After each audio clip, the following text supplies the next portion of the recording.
Chapter 5. I watched Luann and Liza Thomas walking to the bus after school, their matching blonde ponytails swinging from side to side. They carried their ballet slippers in their Derby Dance School tote bags. Instead of getting on the bus and taking my usual seat beside Luann, I had to wait for Toby so we could go to the laundromat. I watched everybody get on the bus in their perfect clothes so they could go home to their perfect bedrooms. They put their school clothes away in a real drawer, not trash bags. Then they go to soccer practice or ballet class, not to the laundromat like me. I blinked hard and stared down at my feet, just in case I looked as miserable as I felt. The toe of my sneaker was wearing out, and I could see my blue sock starting to show through. When I heard someone running, I looked up to see Toby racing toward me, his hair flopping down in his eyes. "Hurry up," I snapped. "I've been waiting for like an hour." I got on the bus, but then I remembered I wasn't supposed to, he said. Oh, great, I thought. I bet Luann and Liza had themselves a good laugh about that. I bet Liza said, "How come Georgina and Toby aren't riding the bus?" Then, what would Luann say? "Please, please, Luann." I closed my eyes and tried to send my thoughts across the parking lot and into the school bus window where Luann sat. "Please don't tell Liza we live in a car." Then I hurried up the sidewalk toward town. Toby trotted along behind me, whining for me to slow down. But I didn't. We headed on over to Montgomery Street where Mama had parked the car near the laundromat. I unlocked the trunk and tossed my backpack inside. Then I stood on the bumper of the car so I could reach way in the back of the trunk. I pulled a corner of the carpet away and took out the envelope Mama kept hidden there. I thumbed through the money stuffed inside. It sure looked like a lot to me, but I guess it still wasn't enough to get us a place to live. I took $5 and jammed the envelope back under the carpet. Then I gathered up the dirty laundry and locked the car. "Let's go, Toby." I stuffed all the clothes into one washing machine. "If we don't use two machines," I said to Toby, "we'll have enough money to buy a snack." On the way out, we checked all the coin return slots for money and found 2 quarters. Then we went on over to the grocery store and bought some saltine crackers and sliced cheese. We went around back to the alley and sat on the warm asphalt to eat. "Listen, Toby," I said while I peeled the plastic off my cheese. "We need to find some kind of rope or something to tie that dog's collar." Toby nodded as he squished a piece of cheese into a little ball and popped it into his mouth. "Where can we find rope?" I said. He shrugged. "Darn it, Toby," I said. "If you want to help me, you've got to come up with some ideas too, you know. I can't think of everything." "Okay," he said. "Why don't we buy some rope?" I rolled my eyes. "We're trying to save our money, not spend it. We need to find some rope for free." Toby looked around him at the piles of cardboard boxes beside the dumpster. "Maybe there's rope back here somewhere." I got up and peered into the dumpster.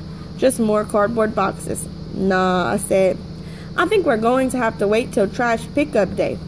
Then we can look through the stuff that people leave by the road, okay?" "Okay." Toby squished another piece of cheese and then smashed it into 2 crackers. "Let's go put the clothes in the dryer, then check out that dog again." When we got to Whitmore Road, I motioned for Toby to be quiet. "We don't want anybody to notice us," I whispered. We made our way up the road toward the big brick house. When we got to the corner of the yard, I could hear someone out front. I tried to see through the hedge, but it was too thick. I squatted down beside the fence to listen. "Get the ball, Willie," someone said. I was pretty sure it was the same woman who had been there the other day. I could hear Willie making happy little yip noises. Then the woman would laugh and say stuff to him. After a while, I heard the wooden front steps creak and the screen door slam. I looked at Toby. "I think she went inside," I whispered. "Let's go see." We tiptoed to the gate and I peeked into the yard. The woman was gone, but Willie was sitting on the front porch. When he saw me, he came bounding down the steps and over to the gate. "Hey there, Willie," I whispered. He pushed his nose through the gate and licked my hand. "Isn't he cute?" I said to Toby. "Yeah." Toby put his hand out and Willie licked him too. "When are we going to steal him?" "Shh." I smacked Toby's knee. "Hush up. You idiot! I looked around us. The street was quiet and empty. I could hear a radio somewhere in the distance, but I didn't see anyone. We have to wait till everything is just right, I said. That lady has to be gone. I nodded toward the house. And we need some rope, remember? After we get the rope and steal him, where are we going to hide him, Toby said. Dang, I hadn't even thought of that. I couldn't hardly believe how stupid I'd been. I'd made all these plans and hadn't even thought about where we were going to hide that dog. I looked at Willie and then back at Toby. I haven't figured that part out yet, I said, pretending like it was no big deal. You got any ideas? Toby shook his head. I frowned. Then we'll have to think of something. That night, I propped the flashlight up on the seat next to me and tried to do math homework. Toby's snores drifted through the beach towel wall between us.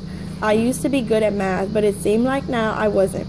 I gave up and took my purple notebook. I opened to How to Steal a Dog by Georgina Haynes. I wrote April 7th. Then after step 2, I wrote step 3. Get ready to steal the dog. 1. Keep watching the dog to make sure he is the right one to steal. 2. If you need a leash, find some rope or something. 3. Figure out where you are going to hide the dog. I chewed on the eraser of my pencil and stared out the window into the darkness.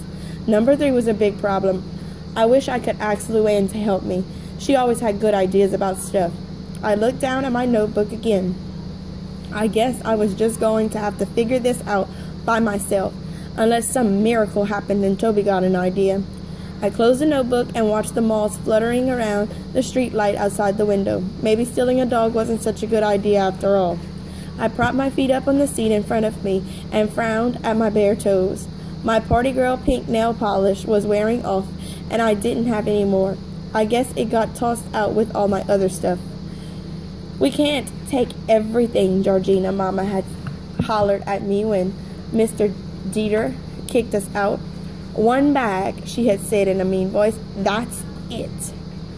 Just when I was starting to feel a good cry coming on, I heard Mama hurrying toward the car. I sat up and rolled down the window. Georgina, she whispered real excited like, guess what? What? I found us a place. Really? I felt my heavy heart start to lift. Mama put both hands against the car door and grinned down at me. Her hair was damp and frizzy from working her second job in the steamy back room of the Regal Dry Cleaners. She took her shoes off and climbed into the front seat. Yep, we're moving into a house. We had only ever lived in apartments before, never in a house. I could already see my bedroom. White furniture with gold on the edges like Luann's. Maybe even pink carpet. When? I said. Friday, Mama examined herself in the rearview mirror. I look as beat as I feel, don't I? She said. You look all right, I said, but I was lying. She did look beat. Dark circles under her eyes, her skin all creased and greasy looked. I lay back against the seat and felt about 100 pounds lighter than I had just minutes before. I'd known in my heart that stealing a dog was a bad thing to do, and now I didn't have to. I couldn't believe everything had turned out so good.